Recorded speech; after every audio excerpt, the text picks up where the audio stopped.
Shooters have been around since the earliest days of gaming. As the medium matured over the decades, this primordial formula birthed an ever-expanding plethora of subgenres. The crude, flat-plane levels of Doom gave way to the arena shooter in Halo and the military shooter embodied by titles like Call of Duty and Medal of Honor. These categories further diverged, branching out into movement shooters, tactical shooters, hero shooters, and a dozen other hair-splitting categories. Of course, this specialization isn't a hard linear evolution. Many games fall into multiple categories, and proto-examples of these subgenres exist across the entire timeline. The point is, the shooter genre has grown incredibly diverse over the years as trends come and go, and the most recent addition to this massive family is the hyper-realistic body cam shooter. Games like Body Cam, Unrecord, Lost Fragment, and Depart all take a novel approach to gameplay by changing the movement, camera, and controls to mimic real-life shooting videos captured on body cams. The main goal of this gimmick is achieving immersion and realism.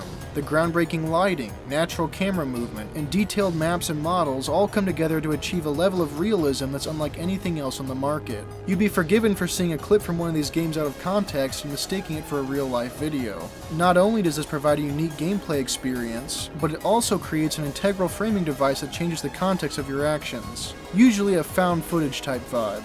Now, if you're here, you probably play Roblox. And if you know anything about Roblox, you know how it likes to spawn a million clones every few weeks to bandwagon off the latest gaming trends. Enter Hellmet, a helmet camera first-person shooter that takes on a slower, more methodical approach to the door-breaching simulator genre. Side note, I hate when people throw the word simulator on video games for no reason. Blasphemous is not a penance simulator. People don't refer to Red Dead 2 as an 1800s Western criminal simulator. Anyway, Hellmet is Roblox's answer to the burgeoning fad of body camera shooters. It combines traits and gameplay elements from many different sources, such as Ready or Not, Entry Point, and Dummies vs. Noobs, which the creator also made. It's easy for new players to get confused about the plot. Why do some of these characters have yellow skin or dress as Roblox guests? What's the deal with the knockoff G-Man? Why are we even fighting in the first place? Well, I dug into it, and I'm being completely serious when I tell you that the answer to all these questions is race war. Ethnic conflict, once again defending its title as a premier source of bloodshed and atrocities. Except for the G-Man, who's actually never explained. The story follows 3 soldiers in the Nubian armed forces who are trapped behind enemy lines after a failed assault. Over the course of the existing levels, they fight their way back to friendly forces, attack drug processing facilities, battle mechanically augmented bosses, and exfil from a secret laboratory in one of the most grueling stretches of gameplay ever devised by man. The story is pretty bare bones as of now. I feel like the missions lack a lot of connective tissue, and the actual plot can be a bit hard to discern if you haven't played Dummies vs. Noobs or found the hidden lore dumps. The characters are especially disappointing. I feel like I've seen all the cutscenes and read the same color-coded dialogue 1,000 times, and I still struggle to get invested in the main trio. Aratus is the leader. He's the tip of the spear who makes the important decisions regarding Fire Team 6. You can tell it's him because blue. Kalar is supposedly the young rookie who's in over his head, but this is only expressed through the occasional line of dialogue in a stylish flannel jacket. And Casca is just some random dude they happen to run into while they hunkered down in Chapter 1. Really gives off those new Super Mario Bros. Wii Yellow Toad vibes. He's more of a quirky, comic relief character whose only given background is shooting at rocks for fun. I can't help but be reminded of the characters in Entry Point, who were also expressed through colored text and cutscenes but felt so much more fleshed out. I just don't see Aratus making it to Walmart shelves.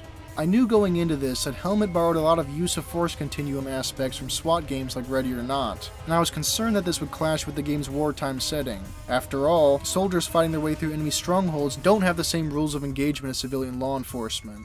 Hellmet deals with this issue in an adequate way by dishing out point deductions for killing non-hostile NPCs in the form of disapproval from your team members rather than administrative action by your superiors. It is interesting how you're encouraged to gun down any non-combatants who try to run away, and believe me, there are a lot of them. I'd say there's at least one runner for every 2 compliant NPCs. The titular gameplay aspect of the helmet-mounted camera isn't as counterintuitive as you might expect. Still, the change in perspective can be a turn-off for many new players who are used to a conventional camera system, and leaning and switching shoulders can be a jarring experience. Additionally, your line of sight with enemies can seem inconsistent and one-sided, where you can sometimes see them but not shoot them, while they can still shoot you.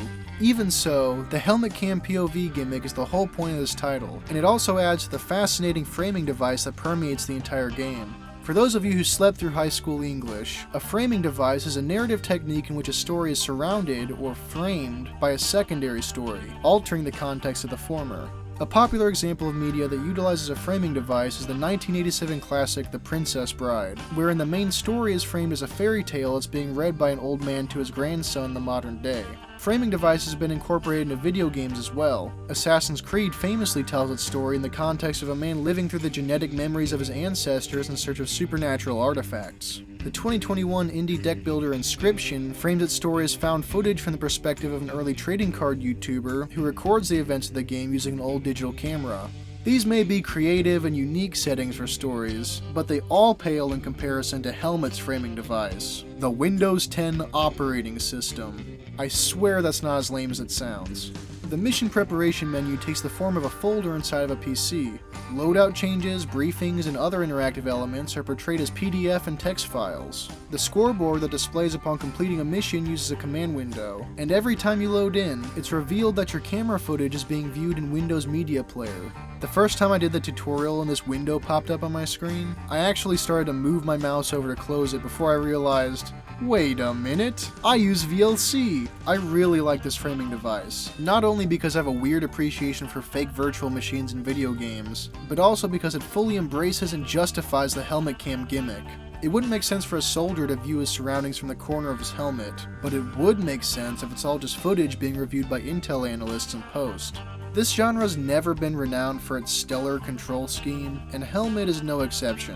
While looking around is somewhat slave to your mouse movement, aiming is not. It occupies this weird space, acting almost like a rail shooter when you're not holding right click and then locking in properly when you are.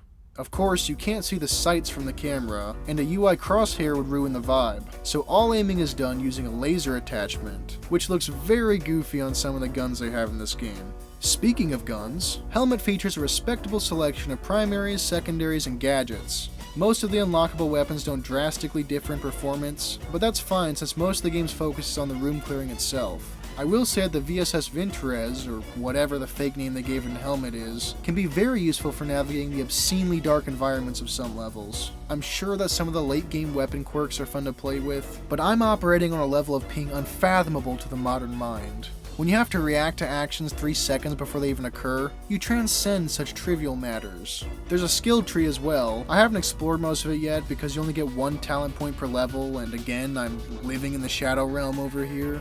But the ones I have looked into seem pretty helpful. Of particular note is the Intervention perk, which allegedly lets you see the effects of the adaptive difficulty in real time. Hey, post-script writing skit here. I saved and bought the Intervention perk and it does not work, so the idea at least is cool, right? That's a few hours of my life I'm not going to get back.